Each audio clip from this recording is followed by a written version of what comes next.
Can we bring her home for Christmas, Daddy? Can we bring her home for Christmas, Daddy? The girl asked, seeing the obese widow with her unsold ragdolls. Remove those hideous things from my sight. Rosalind froze in the doorway, 3 dolls cradled in her arms. Her mother-in-law stood beside the Christmas tree, face twisted with disgust, pointing at the sideboard where Rosa had quietly placed the dolls 10 minutes earlier. I just thought, for the party, they'd look festive with the greenery. Festive. Margaret's voice rose sharp enough to cut glass. The women in the parlor, 12 of them, the church ladies gathered for the annual Christmas social, went silent.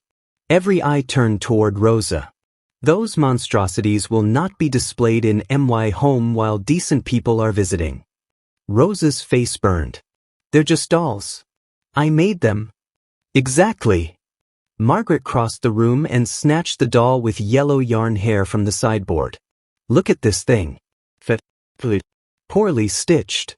She pulled at the seam and the stitching ripped. Stuffing spilled onto the floor like guts. This is what you waste your time on instead of being useful?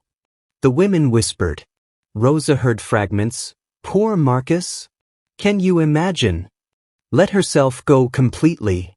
Take them to your room, Margaret said, dropping the ruined doll at Rosa's feet. And then come to the kitchen.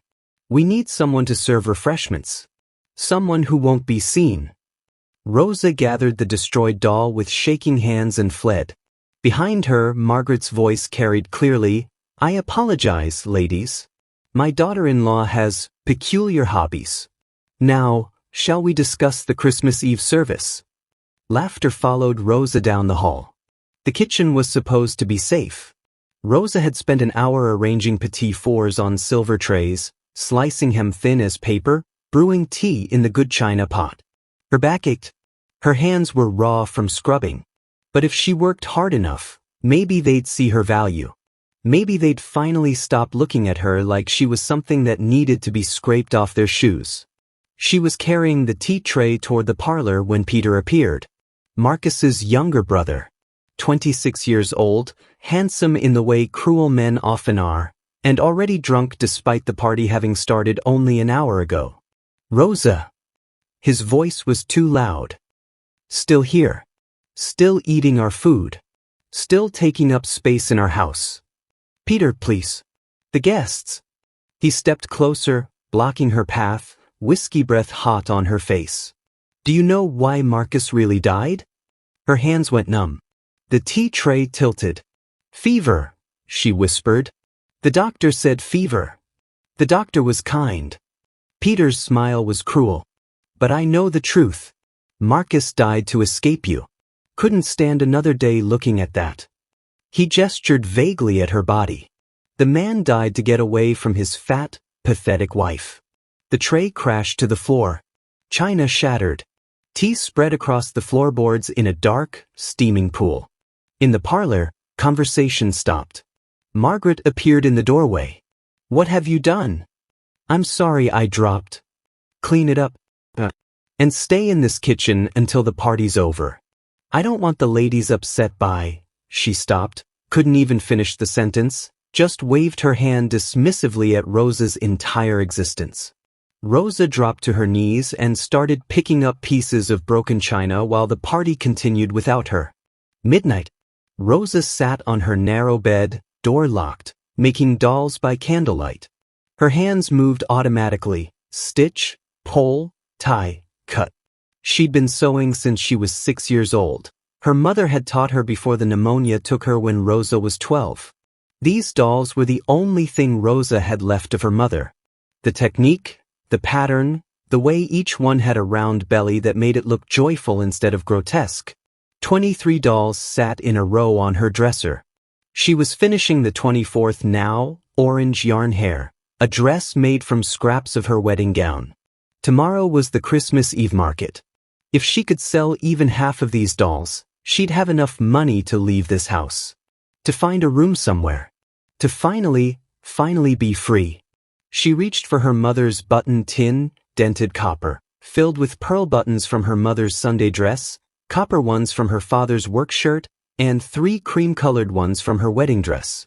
The wedding dress she'd been cutting up piece by piece, transforming her marriage into something new. Something that might have value.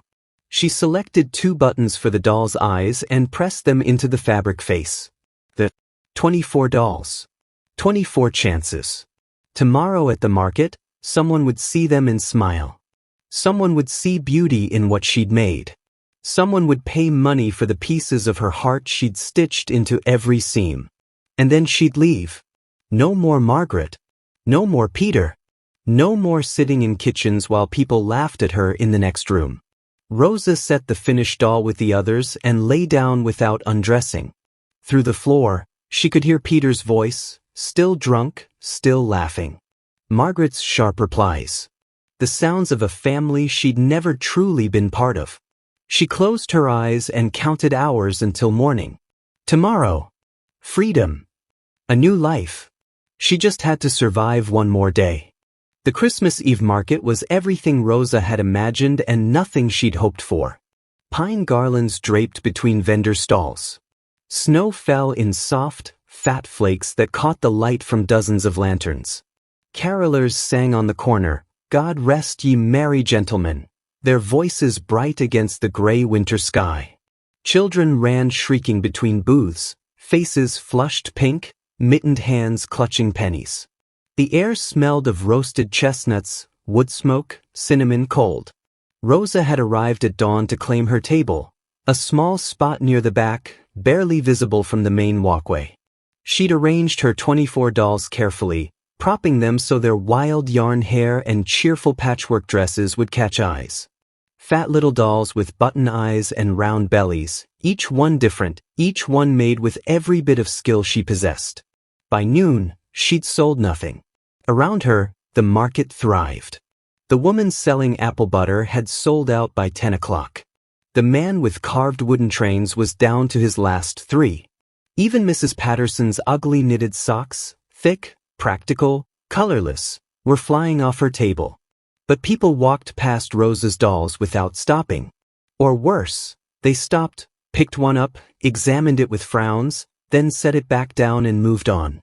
By 2 o'clock, Rosa's carefully built hope had started to crack. A woman in an expensive wool cloak stopped at the table. Her daughter, maybe 6, with blonde ringlets, immediately grabbed a doll with blue yarn hair. "Mama, look at her. She's perfect." The mother barely glanced. "How much?" $2, Rosa said, trying to keep her voice steady. The woman picked up the doll and turned it over, examining the stitching with a critical eye. $2? For a rag toy? They're handmade. Each one. These look diseased. The woman's voice was loud. Loud enough for people at neighboring stalls to hear. Loud enough to make heads turn. Like whoever made them. Rosa's vision blurred. The little girl started crying. "But Mama, I want her." "Absolutely not, Sarah. We'll find you something proper. Not this trash." The woman dropped the doll on the table and pulled her sobbing daughter away. Rosa stood frozen, face burning, while people stared and whispered. The little girl's cries faded into the crowd, but Rosa could still hear them. Could hear the word echoing. Diseased, diseased, diseased. The vendor beside her, a thin woman with sharp features, leaned over. "Excuse me, but you're blocking the view of my stall. Could you move your table?" Rosa wanted to scream, wanted to grab her dolls and run. Instead, she picked up the doll with blue yarn hair, the one the child had loved, and walked around her table. She found the little girl 20 feet away, still crying against her mother's skirt. "Excuse me," Rosa said quietly. The mother turned, face pinched with annoyance. "What?" Rosa held out the doll. "She can have it. No charge." The woman's eyes narrowed with suspicion, but the little girl stopped crying, staring at the doll with desperate longing. "Please," Rosa whispered. "Just take it." The mother snatched the doll and pulled her daughter away without a word of thanks. Rosa walked back to her table and sat down on the wooden bench behind it. Her hands were shaking. The market swirled around her, laughter, music, joy, belonging, and she was invisible in the middle of it all. "Excuse me?" She looked up. A man stood there, tall, broad-shouldered, with short golden brown hair and kind eyes. Beside him was a little girl, maybe 7, with dark braids and a purple bonnet tied under her chin. The girl was staring at the dolls with wonder. "These are beautiful," the girl whispered. She picked up a doll with blue yarn hair and a green dress, cradling it gently. "Look, Papa," she's smiling. The man, her father, looked at Rosa, then at the dolls, then back at his daughter. "Do you like them, Emma?" "I love them." Emma turned to Rosa. "Did you make these?" Rosa nodded, unable to speak. Emma's face lit up. "They're the best dolls I've ever seen." Something inside Rosa cracked open. Tears spilled over before she could stop them. The man crouched beside his daughter. "Emma, why don't you wait here a moment?" He approached Rosa carefully, the way you'd approach a frightened animal. "Are you all right, ma'am?" She shook her head, wiping her face with shaking hands. "I'm sorry. It's been a long day." The girl, Emma, came closer. "You're crying. Are you sad?" "Emma," her father said gently. But Emma didn't listen. She looked at the dolls, then at Rosa's face, then at the empty market around them. "Papa," she said softly, tugging his coat. "Can we bring her home for Christmas?" Rosa's breath caught. The man looked startled. "Emma, she's all alone. And it's Christmas Eve." Emma's voice was earnest, certain. "We have extra room. And she makes such beautiful things. Please, Papa?" The man looked at his daughter, then at Rosa. His expression shifted, surprise giving way to something thoughtful. He cleared his throat. "Ma'am, I'm Daniel Garrett. This is my daughter, Emma. We live about 3 miles north of town. If you don't have somewhere to be tomorrow, you'd be welcome to join us for Christmas." Rosa stared at him. "I couldn't possibly." "Please," Emma said. "We'd love to have you." Rosa's carefully built walls crumbled. She thought of the cold house waiting for her. The kitchen table where she'd eat alone while her in-laws feasted with the Reverend. "I was supposed to go to my sister's," she heard herself say. The lie came easily. "But she lives far and with the snow." Then it settled. Daniel's voice was kind but firm. "Come with us. At least for tonight." Emma beamed. "You can bring your dolls." Rosa looked at this man and his daughter, strangers who'd seen her crying and hadn't looked away. Who'd called her dolls beautiful. "All right," she whispered. "Thank you." Emma took her hand. "This is going to be the best Christmas ever." And for the first time in 3 years, Rosa let herself believe it might be true. The Garrett house sat small and warm against the winter darkness, smoke curling from the chimney into the starlit sky. Emma burst through the door ahead of them, tugging off her coat. "Come in, Miss Rosa. I'll show you everything." Rosa hesitated on the threshold, aware of her worn shawl, her too-tight dress, the basket of dolls in her arm. Daniel touched her elbow. "Please, come in." The house was simple but clean, smelling of pine and wood smoke. A modest Christmas tree stood in the corner, decorated with popcorn strings, paper chains, and tin ornaments catching the lamplight. Emma darted away. "Wait here. I want to show you something."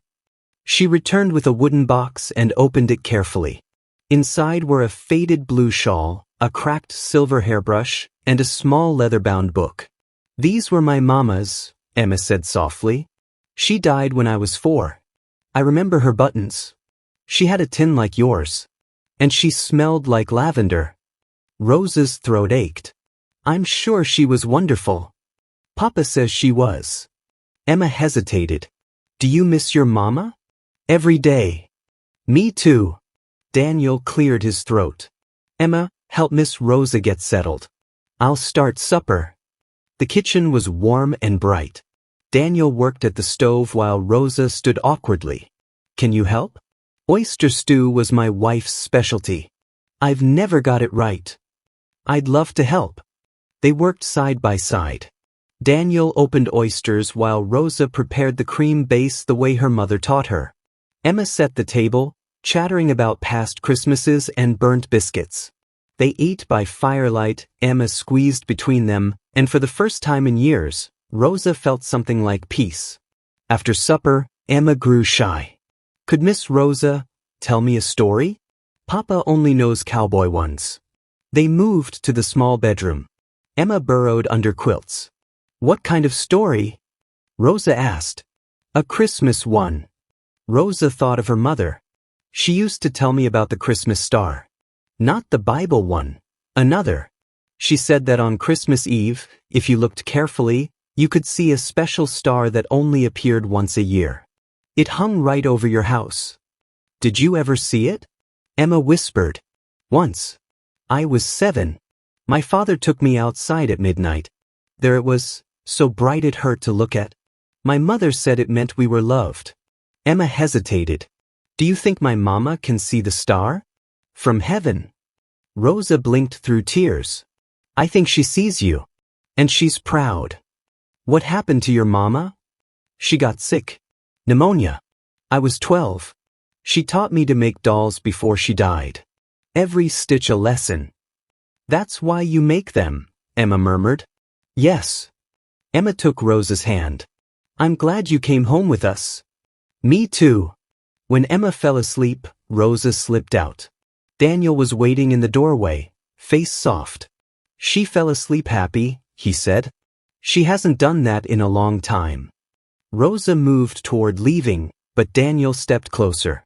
Said, not just tonight. Stay through Christmas. Please.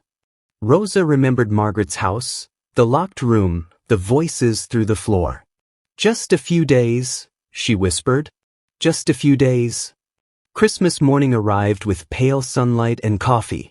They exchanged simple gifts by the tree. Emma gave Rosa a drawing of the three of them holding hands. Daniel gave Rosa a spool of thread. Rosa gave Emma a doll with orange hair. Emma cried happy tears. They cooked dinner together, roast chicken and vegetables, and ate until they were full. At sunset, they went outside to look for the Christmas star. Emma pointed. Over our house. And there it was, bright against the dark sky. Daniel stood beside Rosa. Thank you, he said quietly, for giving her this. She gave it to me too. Days turned into weeks. Rosa stayed. She helped with daily chores, cooking, mending, tending to Emma. She fed the animals with Daniel in the cold mornings, her breath misting the air. She learned to can vegetables and make quilts by the fire. Daniel taught her and Emma to ride. Emma was fearless. Rosa clung to the saddle while Daniel walked beside her, patient and steady. You're doing fine, he said. Just breathe. Evenings fell into a natural rhythm. After supper, Rosa put Emma to bed and told stories about the Christmas star, her mother, brave girls, and magical things. Daniel often stood in the doorway listening, and sometimes Rosa caught him watching her with an expression that made her heart stumble. Something slow and quiet grew between them. He'd bring her firewood without being asked. She'd mend his shirts, fingers lingering. Their hands brushed as they passed dishes. The air changed.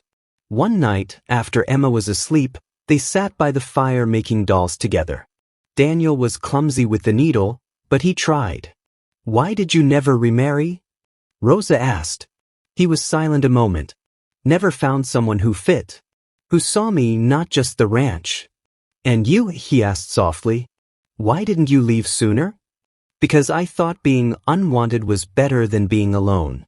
Because I'm the fat widow nobody wants. Her voice cracked. I thought that was all I'd ever be. Daniel set down his sewing and looked at her with a steady intensity. Then they weren't looking, he said. The fire cracked. Outside, the wind howled. Inside, something fragile and precious hovered. Rosa looked away first, but she felt it. The shift. The change. The beginning of something that felt like home. They came on a gray Tuesday afternoon, 6 weeks after Christmas. Rosa was teaching Emma to stitch a doll's face when she heard horses in the yard. She looked up through the window and her stomach dropped. 3 riders. Margaret in her black traveling cloak, Thomas on his gray gelding, Peter slouched in his saddle. Her in-laws. Emma saw Rosa's face go white. "What's wrong?" "Stay inside," Rosa whispered. She met them at the door before they could knock. Daniel appeared behind her, hand on her shoulder. Thomas dismounted first, face hard as stone. "Rosalind, we thought you'd gone to your sister's house. Imagine our surprise when we heard you were living here. Unmarried. With a strange man." "He's not strange," Emma said loudly from behind Rosa. "He's my papa." Margaret ignored her, eyes fixed on Rosa with cold fury. "Do you have any idea what you've done? The scandal? The gossip? You've ruined whatever shred of reputation you had left." "She doesn't answer to you," Daniel said quietly. Peter laughed, still mounted. "Doesn't she? She lived under our roof for 3 years. Ate our food. We took care of her when no one else would." "You made me sleep in a closet and serve guests from the kitchen," Rosa said, voice shaking. "That's not taking care of someone." Thomas's face reddened. "Ungrateful girl." "She's not going anywhere," Daniel said. His voice was calm but absolute. "Rosa stays as long as she wants." Margaret's lip curled. "The town won't stand for this impropriety. A widow living alone with a widower? Unchaperoned? It's indecent." "Then let them talk," Daniel said. Peter finally dismounted, swaying slightly. "Already drinking, even this early. Come on, Rosa. Be reasonable. We'll overlook this lapse in judgment. Come back where you belong." "She doesn't belong with you." Emma pushed past Rosa and stood in front of her, small and fierce. "She belongs here. With us. This is her home." Margaret tried to push past, but Daniel stepped forward, blocking her path. "I think it's time you left." Thomas grabbed for Rosa's arm. "She's family." Daniel caught his wrist. "Touch her again and you'll regret it." The two men stared at each other. Thomas was older, used to being obeyed. But Daniel didn't move, didn't blink. Finally, Thomas backed down. "You'll regret this, Rosalind," Margaret spat. "Both of you will. The whole town will know what you are." They mounted and rode away, leaving a wake of frozen silence. Rosa waited until they were out of sight. Then she turned and walked directly to the guest room where she'd been sleeping. She pulled her carpetbag from under the bed and started packing. Her hands shook so badly she could barely fold her clothes. Everything Margaret had said was true. Rosa was ruining them. The gossip would destroy Daniel's reputation, would hurt Emma, would make their lives impossible. She had to leave. Had to go before she caused more damage. She was shoving her nightgown into the bag when Daniel appeared in the doorway. "What are you doing?" "I have to go." Her voice broke. "I can't let you and Emma suffer because of me." "Rosa." "No." She couldn't look at him. "They're right. The town will talk. They'll say terrible things about you. About Emma. I won't do that to you. I won't. Don't go." The words were so soft she almost didn't hear them. She stopped packing and finally looked up. Daniel stood in the doorway, and the expression on his face made her chest ache. "You're not a burden," he said. "You're the reason this house feels like a home again. You're the reason Emma laughs. You're the reason I—" He stopped. Swallowed. Behind him, Emma appeared, eyes red from crying. "Are you leaving?" Her voice was tiny, devastated. Rosa looked at this child who'd become hers. This man who'd seen her worth. This home that had wrapped around her like a quilt. She couldn't finish. Emma ran to her and wrapped her arms around Rosa's waist, sobbing. "Please don't go. Please. I love you. Papa loves you. We need you." Rosa sank to her knees and gathered Emma close. Over the child's head, she met Daniel's eyes. "I'm a burden," she whispered. "I've always been a burden." Daniel crossed the room and knelt beside them. "You're not. You're family.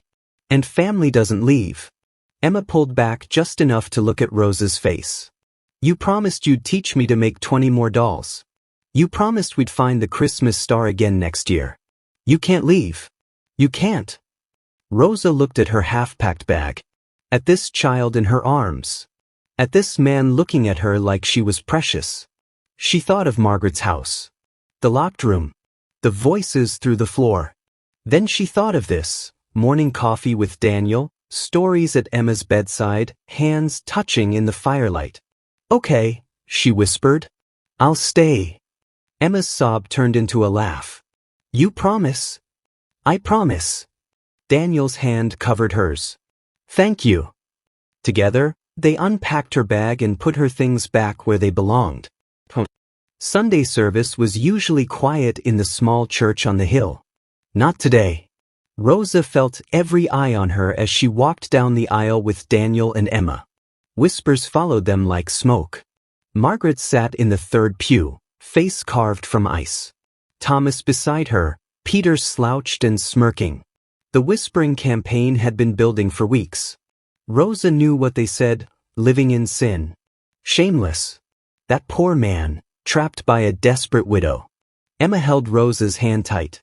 Don't listen to them, she whispered. They took their seats near the front.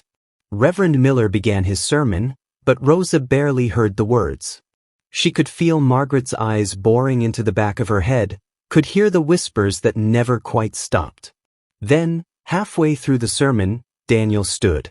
Rosa's stomach dropped. What are you? He didn't answer. He walked to the front of the church and turned to face the congregation. Reverend Miller stopped mid-sentence, surprised. Mr. Garrett? Forgive me, Reverend. But I have something to say. The church went absolutely silent. Daniel's eyes found Rosa. Then he reached into his coat and pulled out a doll, the one with orange yarn hair that Rosa had given Emma on Christmas morning. Most of you know my daughter lost her mother when she was 4, Daniel began. His voice was steady, carrying to every corner of the room. Some of you know I've struggled to raise her alone. That I've failed more times than I've succeeded. Emma squeezed Rosa's hand tighter. On Christmas Eve, my daughter and I met someone at the market. A woman sitting alone with dolls nobody wanted. A woman who'd been told her whole life that she wasn't good enough, wasn't worthy, wasn't worth seeing. Margaret's face went purple. Emma asked if we could bring her home for Christmas. And I said yes. Daniel held up the doll. This woman, Rosa, made this. She made 24 of them. Each one stitched with skill that would shame any seamstress here. Each one carrying a piece of her heart. He walked down the aisle toward Rosa. The entire congregation watched. For 6 weeks, Rosa has lived in my home. She's cooked our meals, mended our clothes, taught my daughter to sew and to dream. She's told stories that make Emma believe in magic again. She's made a house into a home. He stopped in front of Rosa's pew. His eyes locked on hers. And yes, people have talked. They've said it's improper. Scandalous. That I'm taking advantage, or she's scheming, or we're both fools. Margaret started to rise. This is completely... They're right that it's improper, Daniel continued, louder now. Which is why I'm fixing it. He held out his hand to Rosa. She took it, trembling, and let him pull her to her feet. In front of everyone, in front of Margaret and Thomas and Peter, in front of the entire town, Daniel dropped to one knee. Rosalind Whitmore, he said, voice cracking with emotion. You've given me more than you know. You've given my daughter a mother. You've given our house laughter. You've given me... He stopped, swallowed. You've given me hope that I could love again. Rosa couldn't breathe. You are not a burden. You are not too much. You are exactly enough. He held up the doll. These dolls? They're beautiful. You're beautiful. And I'm asking you now, in front of God and everyone, will you marry me? Will you stay forever? The church was so quiet Rosa could hear her own heartbeat. She looked at Daniel, at this man who'd seen her worth when no one else would. At Emma, bouncing in the pew with desperate hope. At the doll with its orange yarn hair and button eyes, carrying her mother's memory and her own heart. Yes, she whispered. Then louder, yes. Emma shrieked and launched herself at them both. Daniel stood and pulled Rosa into his arms, and the church erupted. Some people applauded. Some sat in shocked silence. Mrs. Patterson dabbed her eyes with a handkerchief. Young mothers smiled and whispered approvingly. Margaret stormed out, Thomas and Peter following. But Rosa didn't care. She was laughing and crying and holding on to Daniel and Emma like they were the only solid things in the world. Reverend Miller cleared his throat, smiling. I suppose we'll be planning a wedding. 1 year later. The church hall smelled of pine and gingerbread and fresh possibilities. Rosa stood at a long table surrounded by 12 little girls, all bent over dolls in progress. Emma, now 8, moved between them like a tiny teacher, adjusting stitches and praising efforts. Remember, Emma said seriously, the belly should be round. That's how you know it's made with love. Rosa smiled and touched her own very round belly, 7 months along with the baby that had been a surprise and a blessing. Across the room, Daniel leaned against the doorframe watching her.